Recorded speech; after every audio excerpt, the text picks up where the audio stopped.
this premier institution of learning, one which has such a visible association with India, and where actually, you've really had a very distinguished record of alumni, many leaders of Ireland, and one of our own presidents of India. So once again, thank you for hosting me, and thank you all for joining me this evening. Now, as I was preparing for this visit, it struck me how complex our history, meaning that between India and Ireland, actually is. On the one hand, Ireland was very much a part of the British colonial rule of India. The Irish were present in the administration, military, medical, railways, engineering, education. Irish missionaries and, as I said, educationists spread across the length and breadth of India. And I myself did my early education in a school called St. Patrick's School. It doesn't come more Irish than that, in Chennai. But having said that, Ireland's struggle for freedom was also an inspiration, a very powerful inspiration for India and for our national movement. There was a very strong sense of parallel endeavors. And it's interesting if any of you bother to look at the Wikipedia on India-Ireland relations. One of the first things which pop up there is actually a lecture by Eamon de Valera on India and Ireland. And what's really interesting is he's speaking before a group called Friends of Freedom for India in New York. And that he was talking about India in New York, and I think this is as early as 1920. I think that is a statement in itself. Now, there were a number of people of Irish origin who were associated with our fight for freedom. I think Annie Besant stands out, as does Sister Nivedita, perhaps not so well known here, but certainly in India. And it is a fact that many of the leading figures of that period in India were actually in touch with their Irish counterparts. The most prominent, of course, relationship was that between our national poet, Rabindranath Tagore, and the introduction to his Nobel Prize winning work, Gitanjali, was actually written by W.B. Yeats. Now, this is not just a historical or even a sentimental point that I'm making. From our perspective, one of the outcomes of having similar experiences is a degree of empathy on contemporary issues. When we speak today in India about the concerns of the global South, our expectation is that Ireland, more than many others in this part of the world, will display an understanding and support. A second commonality between us is, of course, the global diaspora. Not all of this was entirely voluntary for Indians in its early years, but that is a foundation that has been built upon today to explore the opportunities of a global workplace. A third aspect is actually the internationalism that is inbuilt into our outlook. In India, we speak of Vasudhaiva Kutumbakam, that is, the world is a family, which is very much a sort of a tradition. And in many ways, it encapsulates the fundamental openness of our society. And certainly the experience of our independence struggle has revived a strong solidarity with others in a similar predicament. And this internationalism, in fact, leads us to the next step, which is multilateralism, willingness to work with other nations in a very structured format, especially in the United Nations. And I do believe that our struggle for freedom, the fact that we both were international at that time in terms of looking for allies and supporters and well-wishers, that even today, I think, continues to shape our view of the world and our belief that countries should work with each other to deal with the important issues of our times. So I can assert it with some confidence that we are two countries who do believe in the need for a world order, in respect for international law, and we do value international regimes and cooperation. For that very reason, it's essential that such regimes are contemporary, they are fair, they are non-discriminatory. And today, I think the nature of the international system itself is an important subject of conversation between countries like India and Ireland.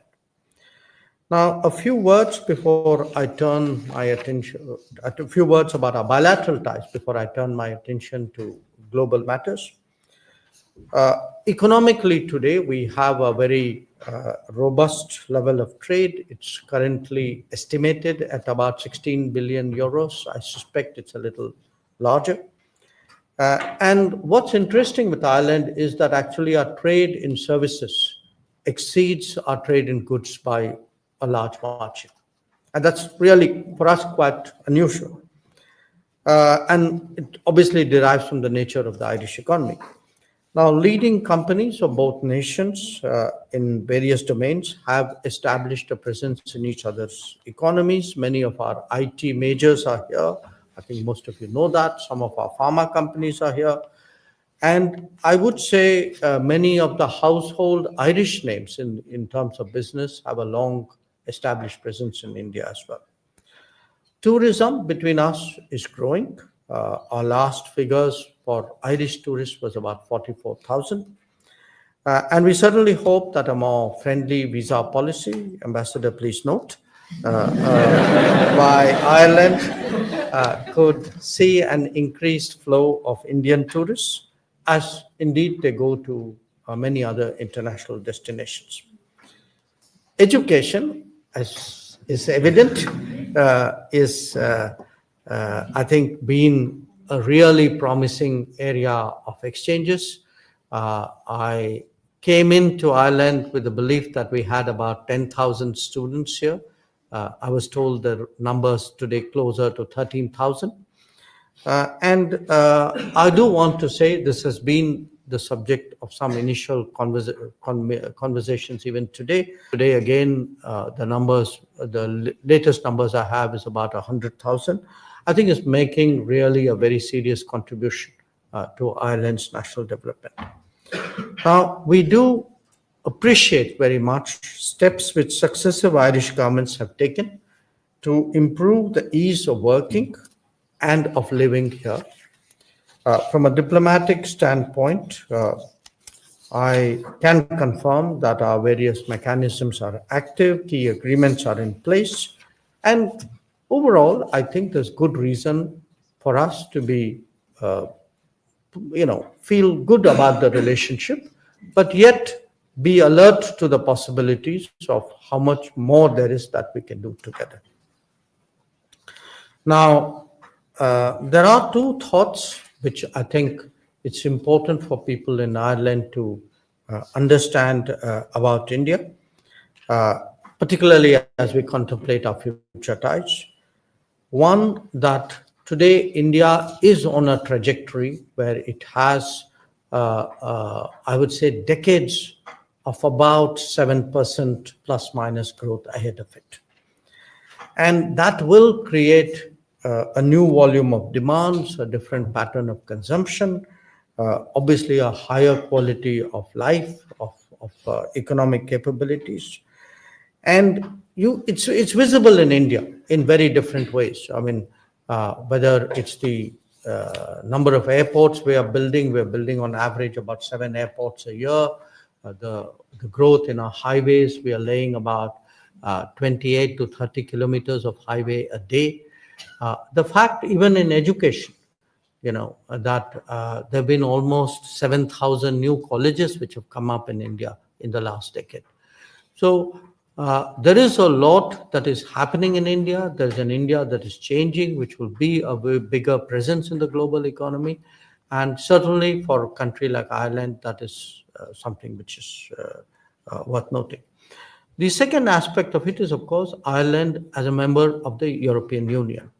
And here we have been negotiating, and I'm afraid we've been negotiating quite long, almost 23 years now, for a free trade agreement. We just had a visit of the EU president with 21 commissioners to India, and we are perhaps a little bit more hopeful now that this exercise would be brought to an end, ideally by the conclusion of this year. Now, I do want to share with you all our view that we find today increasing convergences with Europe as India becomes a bigger economy. We are the fifth currently, we will be the third, definitely by the end of this decade. There is a lot that we see going on with Europe, and again, Ireland as an integral part of that would obviously reap the benefits. Right now, I think the most pressing issues before us is how to stabilize the global economy and do that in a manner in which we enhance our national prospects as well. And clearly, some of what we do with the rest of the world, how do we diversify supply chains? How do we prepare for a digital era? How do we actually start really entering the, I would say, the era of AI and EVs and drones and space? I think the new technologies and all that is associated with it, I think those will be an important part of the conversations with Ireland, just as they are with the European Union as a whole and with all our other major partners. The second area, I think, of possibly greater dealings with Ireland would be on the energy side. There is a big, India is clearly not going to look at a growth pathway which would replicate what others before us have done, because the carbonization of the world, which that growth has caused, is something which cannot be repeated. So since we have opportunities to look at newer, cleaner, greener technologies, I think that is again an important subject here. And one aspect of it, of course, is nuclear. And Ireland has a particular, I would say, association with nuclear, international nuclear energy regimes. In fact, the first time I came to Ireland, which was almost 20 years ago, was in that very context. Today, there is a whole new world out there with small modular reactors. The requirements for what are anticipated to be big spike in energy requirements because of data centers proliferating. And here we look forward to greater understanding from Ireland about creating more predictable nuclear regimes so that a country like India can make that a bigger part of its energy mix. The digital economy, again, is also, I think, an important factor. It's very sensitive today as to where our data resides, who processes it, who deploys it, and the code words which emerge from that is trust and transparency. So when we look around the world, whether it's at an enterprise level, whether it's at a country level, we look for trusted digital partners, and here Ireland, as a very important digital player, I think holds a lot of promise. I've spoken about supply chains, digital, AI. What it will also call for is a different kind of workforce, a workforce which is much more mobile, also a work environment where the work travels much more than it has done in the past. And you can see that both ways. Today we are seeing much greater skill and talent scouting. In fact, mobility arrangements with many countries which specifically target particular skills and capabilities, but also the growth of global capability centers. Many big corporates are actually setting up centers in India because they would like to do on-site utilization of talents and skills. And again, here there is a lot that can be done. Having said this, I do want to make one broad observation about the state of the world, which is difficult to put it very mildly, for a variety of reasons. Our attention is normally occupied by, say, conflicts. Conflicts are violent, they're traumatic. It's what you read about in the newspaper, you see on the TV, you look at the phones. But there is a lot that is happening which you do not necessarily read about. Even on conflicts, there are, by one estimate, about 60 conflicts going on in the world. Probably 2 or 3 get on a newspaper or a TV. Possibly the most troubling thing right now is there was an understanding that countries would reach their sustainable development goals by the end of this decade. A year ago, the UN assessed that in terms of basic development indices, health, water, electricity, home, literacy, nutrition, we are about 17% at the end of 4 years in what we should be achieving by the end of the decade. So the state of the world is difficult, more conflict, pandemic after effects, extreme climate events, debt crisis, countries falling behind in their development and basic needs. So what is it we can do more individually, bilaterally, through other institutions? I think these are probably issues that we should be talking about. A particular word about conflicts, because I think it is today a very dominating issue. Where India is concerned, we have always taken the view that differences in this era cannot and should not be settled on the battlefield. That it is important to have dialogue and diplomacy, to find ways of sitting down and talking, however difficult it is. It's not that we have very specific prescriptions here. Obviously, the countries involved or the people involved have to do that. But again, as important voices of peace and as very responsible players, I think, again, India and Ireland would have thought processes in a very similar direction. Talking about conflict, perhaps a word on countering terrorism would also be appropriate, particularly as a foreign minister of a country which has long been at the receiving end of terrorist efforts. Ireland actually happens to have in the village of Ahakista a commemorative plaque which commemorates the 329, I think, victims of the Air India aircraft Kanishka bombing, which happened off the coast of Ireland.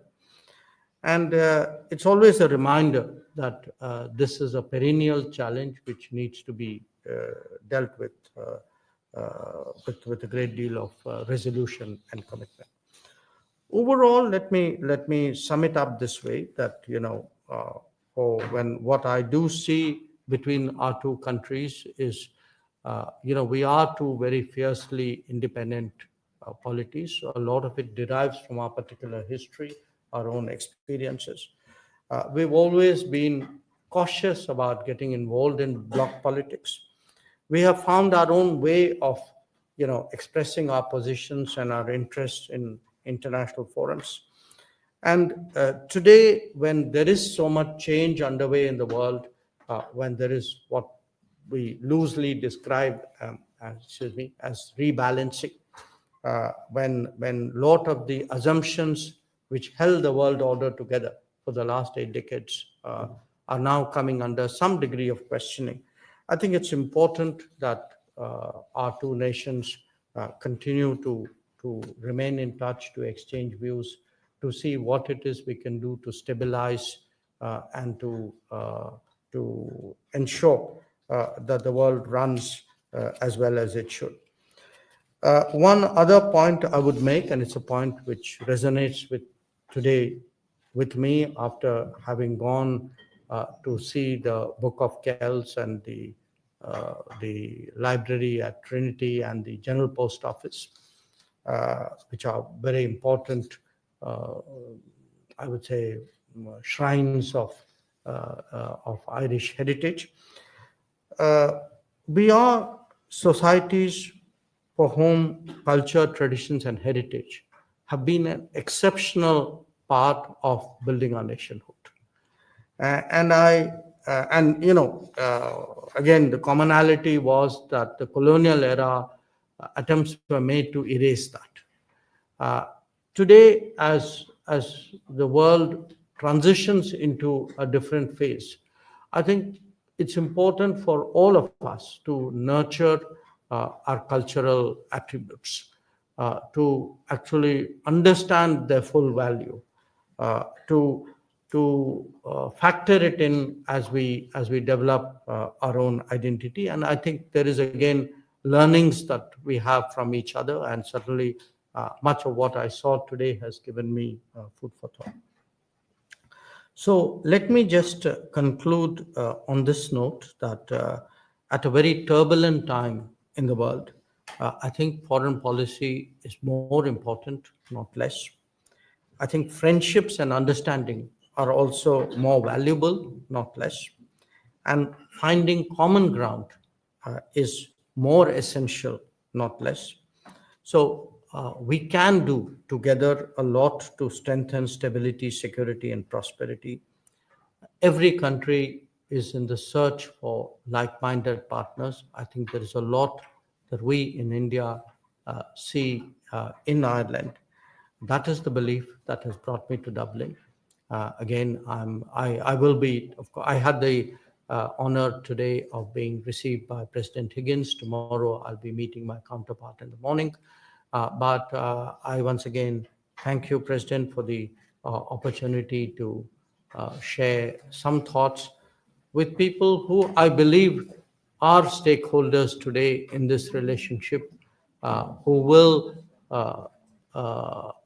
when I think of myself roughly at your age, these I think formative experiences are really a very powerful memory which will shape your future endeavors.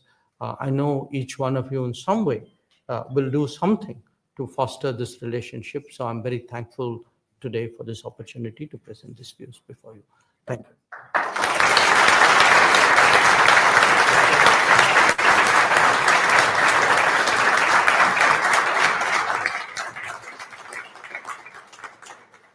Thank you,